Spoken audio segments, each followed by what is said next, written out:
Allah the most gracious the most merciful. अस्सलाम वालेकुम। Last lecture में आपने देखा कि हमने डिस्कस किया था कि मास और वेट में डिफरेंस, मास और वेट में डिफरेंस अच्छी तरह से आपने याद कर लिया होगा। जो काम याद करने का है वो आप अच्छी तरह से करते हैं बार बार। सबसे मेन काम आपका यही है कि आप उसको बार बार से रिवाइज़ करें, लर्न करें। जितना आप पढ़ेंगे, जितना याद करेंगे, वही आपके लिए फ़ायदेमंद है।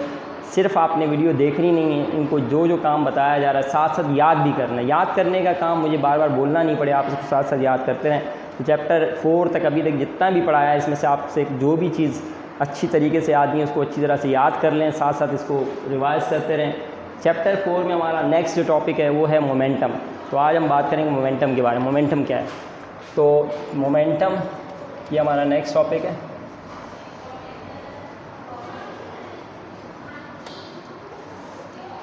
अब मोमेंटम जो है ये इसकी डेफिनेशन, मुख्तलिफ डेफिनेशन है। मैं आपके सामने पहले एक डेफिनेशन रखूँगा।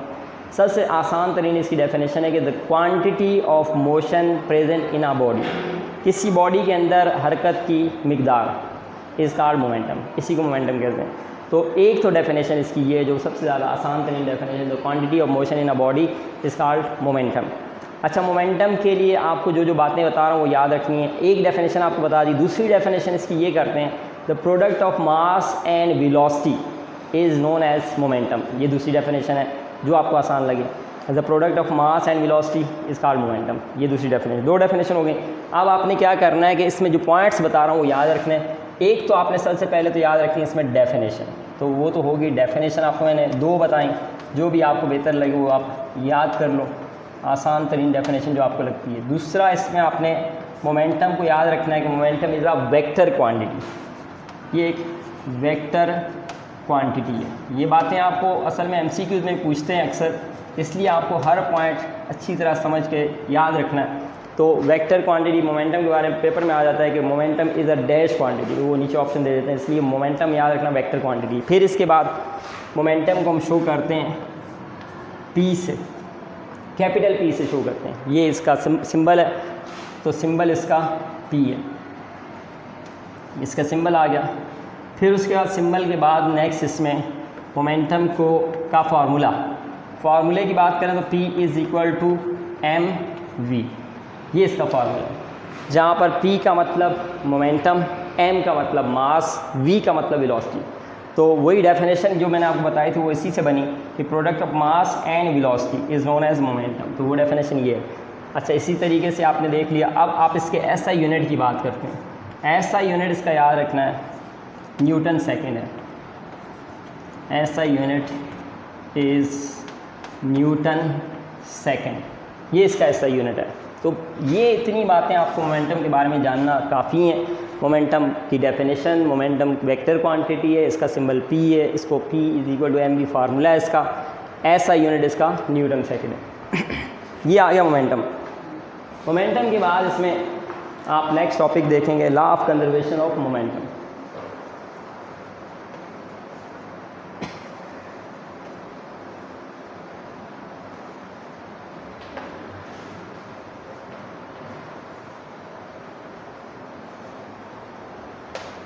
ये इसका नेक्स्ट हमारा टॉपिक है, law of conservation of momentum. Simple सी इसकी स्टेटमेंट है। Law of conservation of momentum को आप स्टेट इस तरह से कर सकते हैं कि according to this law momentum of an isolated system always remains constant. इतनी सी बात आप खाली बोलेंगे, मोमेंटम किसी भी सिस्टम का, आइसोलेटेड सिस्टम का हमेशा कांस्टेंट रहता है। तो इतनी बात आप जानना इसमें काफ़ी है मोमेंटम की स्टेटमेंट में। अब law of conservation of momentum के बाद इसका प्रूफ भी मौजूद है बुक में। तो इसकी जो एक्सप्लेनेशन या प्रूफ उसकी बात करते हैं कि वो कैसे होगा। एक्सप्लेनेशन लिख देता हूँ मैं, चलें इसी की एक्सप्लेनेशन। मोमेंटम को हम कंसीडर करते हैं कंसीडरिंग टू बॉल्स या to bodies A and B, दो बॉडीज़ लेते हैं और उन दोनों के मासेस हम एज्यूम कर लेते हैं। सपोज एक का मास m1 है, एक का मास m2 है। दोनों बॉल्स को हमने क्या किया, इस तरीके से कि सरफेस पे मूव किया, उनको फेंका और एक साथ मूव करवाया। अब वो दोनों अलग अलग वेलोसिटी से मूव कर रही हैं। एक की इनिशियल वेलोसिटी को हम u1 कंसीडर कर लेते हैं और दूसरी की इनिशियल वेलोसिटी को हम u2 कंसीडर कर लेते हैं। अब क्या होता है, थोड़ी देर के बाद एक बॉल दूसरे से टकरा गई, टकराने के बाद आपको मालूम है कि जब जैसे ही वो टकराएंगी तो कुछ ना कुछ उसकी वेलोसिटी में, डायरेक्शन में चेंज आ सकता है। तो अब ये टकराने के बाद इसकी जो डायरेक्ट वेलोसिटी में चेंज आएगा, तो हम पहले इनिशियली हमने वेलोसिटीज़ ली u1 और u2, अब ले लेंगे v1 और v2। तो इस तरीके से आपके पास आपने इस एक्सप्लेनेशन में ये बात आपके पास नोट्स में कंप्लीट लिखी होगी, मैं आपको बोल रहा हूँ, बता रहा हूँ, उसको याद ऐसे ही करना है कि कंसीडरिंग, आप एक्सप्लेनेशन में लिखेंगे considering to bodies A and B having masses m1 and m2 moving initially with velocities u1 and u2, after collision the velocities of both the bodies becomes v1 and v2। और उसके अलावा आप इसमें figure बनाएंगे इस तरह से, देखें ये फ़िगर हो जाएगी इसकी। आप अगर बात करें फ़िगर की तो ये इसमें A है बॉडी, ये बॉडी B है, इसकी इनिशियल वेलोसिटी को हमने नाम दिया u1 का, इसकी इनिशियल वेलोसिटी को हमने नाम दिया u2 का, और उसके अलावा आपने इसके मास को नाम दिया m1 का, इसके मास को हमने बोला m2। ये इनके मासेस हो गए। ये है बिफोर कोलिजन, इसको आप बोल देंगे बिफोर कोलिजन।